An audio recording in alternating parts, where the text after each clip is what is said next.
Okay, so how do you think the results of the US 2024 elections will affect our local market from Mon? Okay, that's quite tricky. We kind of talked about this US election na, no? Well, I think in terms of policies naman, it's same naman eh. I think people are already anticipating what Trump will do. Of course, siguro more tariffs, 'di ba? Greater protectionist policies. But to be bearish on the market because of Trump, I don't think it's warranted, because if you look at the past Trump administration and how it has affected the market, hindi naman. It was actually quite favorable. The US market performed strongly. Philippine market during that time, well, parang it had no impact naman eh on us. So I'm not really that worried. And also any president naman i- who will be elected in the US, I think one of the themes that we're seeing right now is that they are spending a lot. Okay. They are okay. Trump with his tax cuts, of course, which would boost the budget deficit, and then Biden and the Democrats who give a lot of dole outs, which is also bad for the deficit. So yun, the impact is the same. This is, I think, the reason why if you look at gold prices are going up, because there is deteriorating confidence on, the US dollar. No? So that might be a theme. It might be going forward, the policy of the presidents to increase their spending regardless of what happens could lead to um, you know uh, uh, higher gold prices, which could benefit mga gold stocks. I see. I see. Okay. Actually, before we move on to the next one, I'd like to just quickly ask, because this is the number one concern. I forgot to ask a while ago. The number one concern of our clients. No? So in terms of geopolitics. So what are your thoughts there? Are you concerned about geopolitics, or? Well, that's really a hard a hard question to answer, like nobody knows, honestly. But as I've said when we were discussing about geopolitics, I think the good news is, even with the escalated geopolitical situation, the wars that are going on. For example, oil prices, after initially shooting up to as high as $120 per barrel, um, even with the additional geopolitical tensions, because initially it was Ukraine and Russia, and now it's Israel plus Israel and Hamas. You see oil prices at the $80 level, which is significantly lower than where it was. So I mean, that's the good news, no? Na at least the commodity prices are not shooting up, notwithstanding. I mean, it's always a threat, but I mean, we really can't do anything because, we are an oil importer, and it's really gonna hit us. Yeah. So maybe another reason again to manage risks, do some portfolio management. Don't be too aggressive at this point. Yeah. Okay. Yeah. I guess we can go to the next live question. Yeah. Can we go? Can we see the next question, please?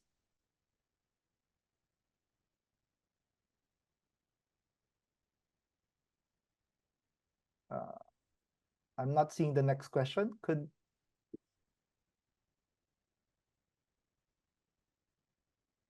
Okay. Is it probable that flight from US markets will result in capital going to developing markets, or will investors just pull back, say cash, so stay in cash altogether? If flows to developing economies is probable, what are the chances that the Philippine market will attract some of that capital from Kenneth? Yeah, so that's a good question. Kasi 'di ba yung initially is, I guess that's two parts. The first one is assuming that the US market is sold down because the economy suffers from a recession.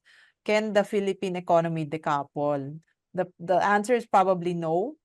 which is why we're also a little bit cautious kasi historically we've never decoupled. There's always contagion.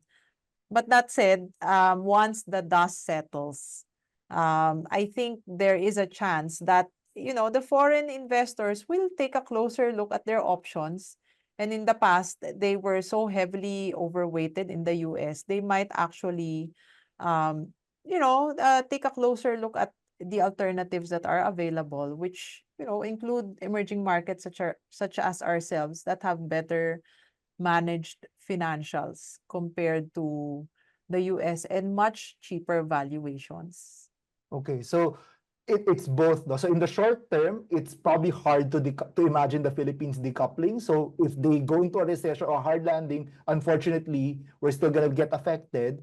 But over the long term, given our superior fundamentals, then there's a chance that what Kenneth is asking could happen. All right. Okay. Great. Next one, please. Since we're following the Fed rate cuts, why doesn't the BSP wait until after the Fed cuts in September? Why cut before them? Yeah. From Jan. Yeah, I think that's a good question, no? Well, ako ang thinking ko, I mean, if I were the BSP governor, I think the reason why he is considering an advance rate cut, I think first of all, yung timing ng meeting eh. Wala kasing BSP meeting sa September. So I think if they don't meet if they don't do it in August, then they'll have to do it like several months after. And I think secondly, he probably recognizes that the Philippine economy is not that strong, because if you look at the first quarter GDP, it's not very good. I mean, we're still growing, but we're not growing at full potential. And yun na nga, one of the reasons for it is because of the high interest rate environment. So maybe if he's just looking at the local economy, and the inflation naman is under control. So what's the reason why he shouldn't cut rates? Except of course he's worried about the peso depreciating. Yeah. All right. Okay. Next question, please. Do you think rate cuts will be sustained? Domestic and foreign issues seem to be unresolved, or there is an absence of concrete action plans by the government on how to decisively address these issues from June. So do you think the rate cuts will be sustained or mag-hike after a cut? I think it's sustainable. Kasi okay, so if you think about it, yun nga, the demand is weak eh. At least, okay. So the government, have they addressed the issues? So I think maybe he's talking about the Philippines, yung rice issues natin. Well, it will always be an issue, the rice. Kasi yun na nga, it hasn't been addressed. But then when we're talking about inflation going up again because of rice, it might take years. For example, the last time we had rices going up, the rice prices going up was in 2018. 2018, yes. Oo. And then we had the rice tariffication law. So it took several years. You had interest rates going down substantially, up to 2% on the BSP rates, no?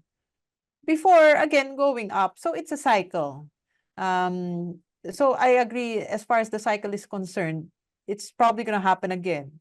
When the weather is bad, then of course you're again vulnerable to high rice prices, and then yun na nga, inflation will again go up. But in the short term, I think the more pressing issue is economic weakness. Demand is weak, and if you think about it, a weak demand leads to lower inflation, both here and in the US. So that said, rate cuts will be sustained. And also, I mean, if the US suffers from a recession, di syempre mas lalong magmamadali si Fed mag-cut ng interest rates. Kasi, 'di ba? They want to stimulate the economy. Okay. So I think that answered it clearly. Next one. How will the POGO ban affect property stocks? No, so you have a very timely issue, no? So it's in the news recently. Okay, so I think, kasi yung POGO, it has already affected the property companies.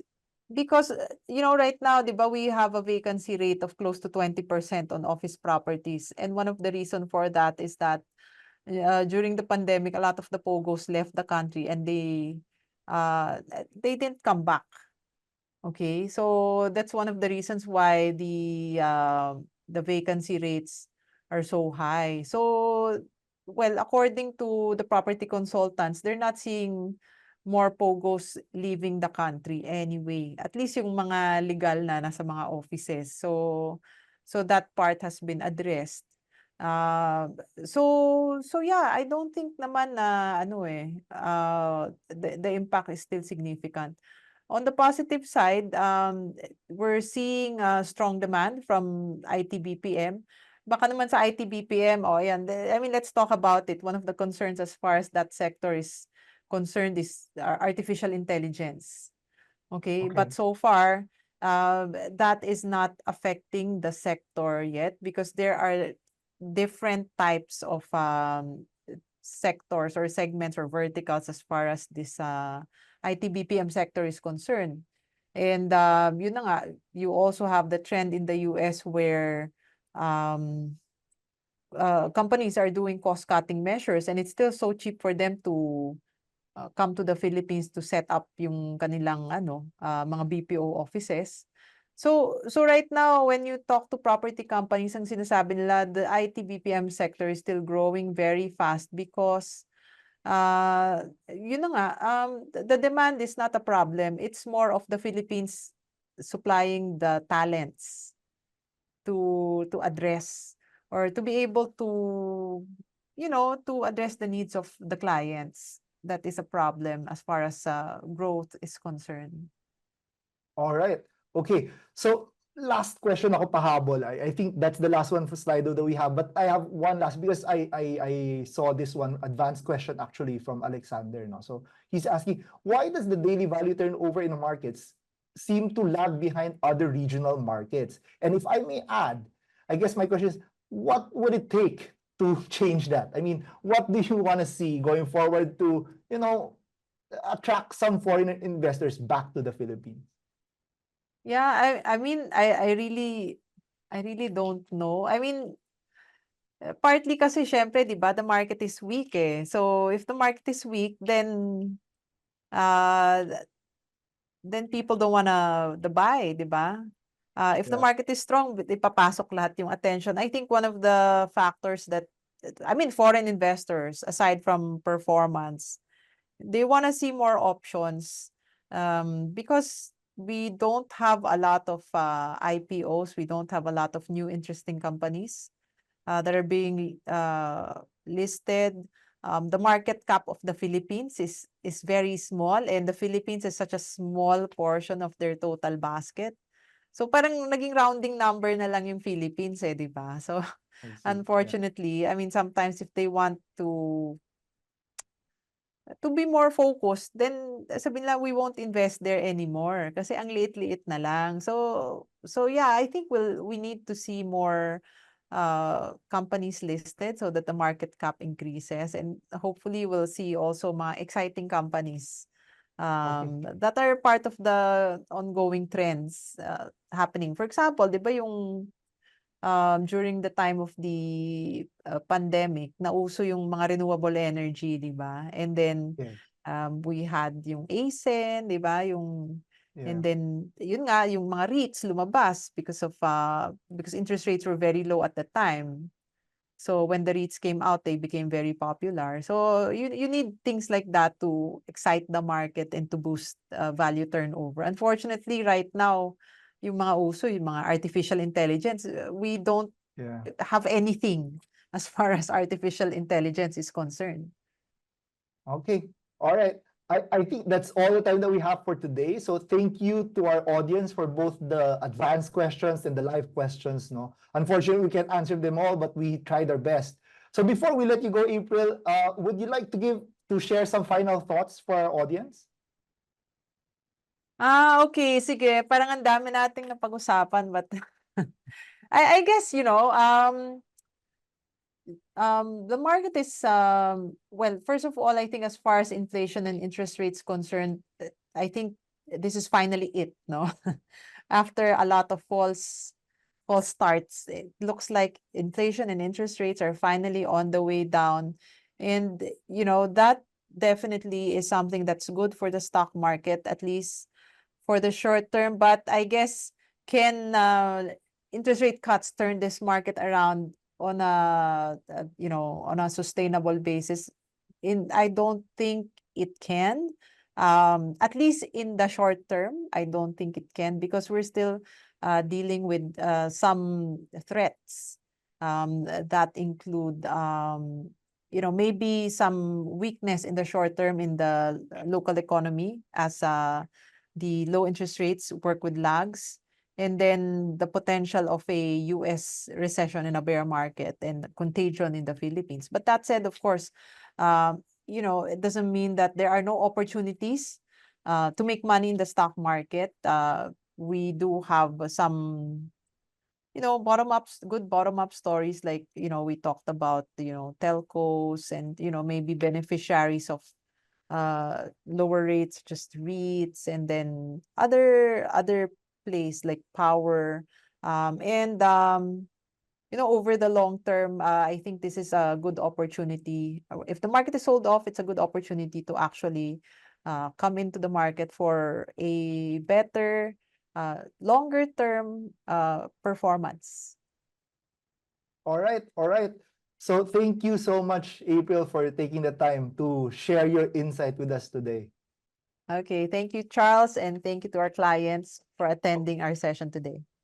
Okay, so in closing, let me try to give my key takeaways also. Although, to be honest, I'll just be repeating most of what April already mentioned, no? So my first key takeaway, again, just to reiterate, to go back to our first question, does the rate cut automatically mean that the market is going to turn around going forward? Unfortunately, not necessarily. So it doesn't automatically mean a bull market. As April mentioned, there are still some risks in the coming months, most notably potential weakness in the local market, as well as a potential recession in the US market. But nevertheless, again, we really like to reiterate, there are still opportunities present.